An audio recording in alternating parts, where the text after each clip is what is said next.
Hi everyone, I just wanted to make a video. We're currently 4 days, 24 hours, 31 minutes, and 14 seconds away from the Donald Trump inauguration. And I was just looking for a countdown clock because I wanted to talk a little bit about January 20th, or the time frame that's coming up. And so I just picked this one over here because I just like this one the best. There was a couple of other ones. But after I had already picked this one, I just noticed, I couldn't help but notice this lady over here is wearing a white dress. And she's got a spot on her dress. I'm not sure if that's a reflection from the light or if she spilled some wine on her dress or what happened exactly. But it kind of looks like a blood stain. And it just reminded me of Revelation 19:11, which I have over here. And it's interesting that this comes up in Revelation 19:11. Of course, the 19th is the day just before the inauguration. But it's interesting because Abaddon comes out of the pit in Revelation 9:11. And of course, there's always a true and a false. And you see here in Revelation 19:11 is when Jesus comes back. Of course, I believe they both come at the same time, the true Messiah as well as the false Messiah.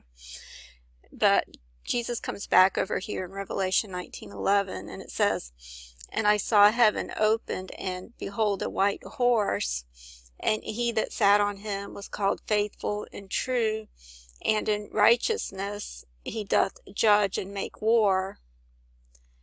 His eyes were as a flame of fire, and on his head were many crowns, and he had a name written that no man knew but he himself. And he was clothed with a vesture dipped in blood, and his name is called the Word of God. And the armies which were in heaven followed him upon white horses, clothed in fine linen, white and clean." And of course, this is referring to the coming of Christ and the rapture with all the saints. And this is what I used to envision when I would read that scripture. I used to envision a white garment that was just dipped in blood, maybe at the corner, at the bottom edge of the garment. And that was until I realized that the word for dipped is actually the Greek word bapto. And let's see, that would be over here in verse 13. And you see the word right here. It's the Greek word bapto. And it's actually Strong's number 911. So there's another line 911 right there. But it means to dip or immerse, or to dip and to dye. So Christ's garments are going to be completely immersed in blood, and that's why in a lot of the images you see of the second coming, which I believe is the same thing as the rapture, you see Jesus clothed in a red garment, because the entire garment is dipped in blood. And this, of course, over here is a parallel to Genesis 49:11, which I've talked about before, and I'll just show that to you real quick.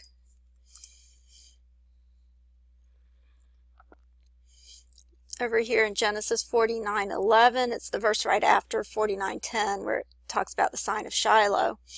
And it says, "Binding his foal on the vine, and his asses colt unto the choice vine." Of course, the choice vine would be Jesus. "He washed his garments in wine, and his clothes in the blood of grapes." And it's interesting how this comes up in Genesis 49:11. And of course, as I had explained when I had made the video on that, on Genesis 49:11, I had explained that this is all about DNA.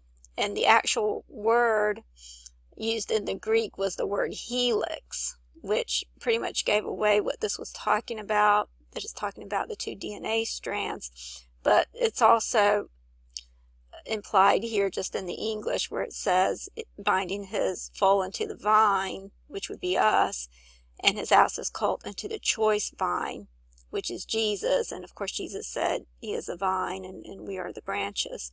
So this is the coming together of the two DNA, the restoration of the DNA, which I've talked about before. And so this is coming up in Genesis 49:11, and as I've said, this is parallel to Revelation 19:11, but it's also parallel to Isaiah 63.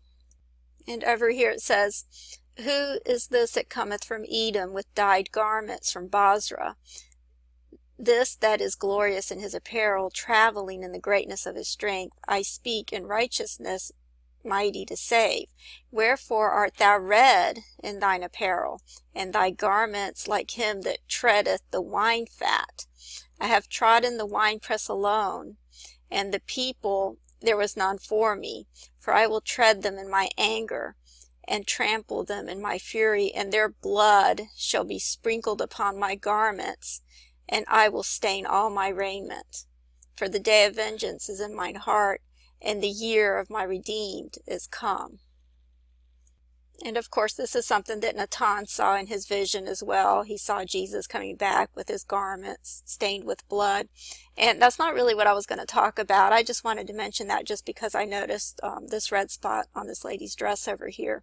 But what I really wanted to talk about is January 20th, which, as you can see here on the Creator's calendar, it's going to be a Sabbath. You see it starts on Friday on January 8th. And of course this will be in the winter. Now the Feast of Hanukkah on the Creator's calendar would have been over about by the 13th. So this is would be after the Feast of Hanukkah. But it's interesting that this date is actually still connected to Christmas, and I want to show you why that is in just a minute. There's something really interesting that I just found. But I also wanted to mention something that I had mentioned before when I was doing my video about Hanukkah and Christmas, and that was in Matthew 24, where Jesus said, "When ye therefore shall see the abomination of desolation spoken of by Daniel the prophet stand in the holy place, whoso readeth, let him understand. Then let them which be in Judea flee to the mountains. Let him which is on the housetop not come down to take anything out of his house, neither let him which is in the field return back to take his clothes. And woe unto them which are with child, and to them which give suck in those days. But pray that your flight be not in the winter, neither on the Sabbath day." And I had explained in that video how this term right here, it's actually two words, which are the Greek words ina, me, which it can actually mean two opposite things. It can mean so that, or it can mean lest. And so when you use the other meaning, it would be saying, but pray lest your flight not take place in the winter or on the Sabbath day. So if it's an established fact that it's in the winter or on the Sabbath day, then that has a completely opposite meaning, and Jesus is saying to pray that lest your flight not take place when it's supposed to, which would be in the winter or the Sabbath.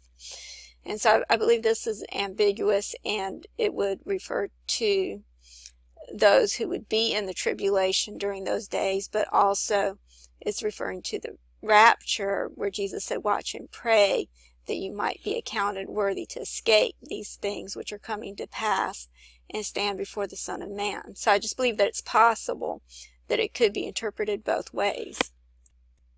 But what I really wanted to talk about is this right here. I just found some information earlier today about the month of Tevet that I wanted to share with you. And as I said, we're currently in the 10th month according to the Creator's calendar, which would be the month of Tevet. And I just wanted to show you this. Over here it says, Rosh Chodesh Tevet marks the 10th month of the Jewish calendar, counting from the first month of Nisan. This was a fateful month that Nebuchadnezzar, king of Babylon, besieged Jerusalem before the temple was destroyed in 586 BC. The name of the 10th month is explicitly called Tevet in the scriptures. Over here it says see Esther 2:16, which of course Esther is a type of the bride.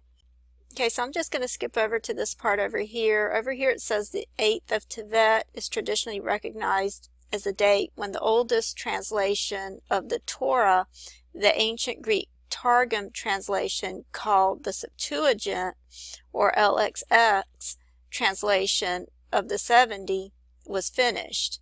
And I thought this was really interesting because, as you can see here on the Creator's calendar, the 8th of Tevet would be January 20th. And this is interesting because Septuagint actually means 70. The first part of it means 70. And it's a translation that was made by, over here it says 72 elders. And I thought this was really interesting because I believe the number 72 represents the temple, and I can get into why that is. I have a lot of tabs here which explain all about the number 72. It's actually half of 144. But I'll probably have to save that for another video, or at least another part. But I just thought this was important because it may also refer to the 70, as in the 70 nations that are gathering to divide Israel actually today. And of course 70 represents the nations, and the temple is made up of all kindreds and tribes and nations. So it's also represented by the number 70. But I want to go ahead and get to the part about Christmas, and then I can talk about the number 70 some more later. But as you can see over here, it says Asarah B. Tevet and the birth of the Messiah. It says Messianic Jewish scholar Alfred Edersheim wrote that an early Aramaic source document called the Scroll of Fasts, which included additional commentary in medieval Hebrew, may refer to the 9th of Tevet as the day of Yeshua's birthday, i.e. sometime during late December in our Gregorian calendars. Note that Jewish history regards the month of Tevet to be one of national tragedy, marking the beginning of the destruction of the Holy Temple by Nebuchadnezzar, king of Babylon, in 587 BC. After the destruction of the Second Temple in 70 AD, the early sages might have associated the birth of Yeshua as yet another reason for mourning the loss of the temple on this date. And so as you can see here, the 9th of Tevet was believed to be the birth of Yeshua, and as I said on the Creator's calendar, that would be the day just after the inauguration. And so of course that would explain all the references to Christmas that have come up in the tables, and of course in people's visions.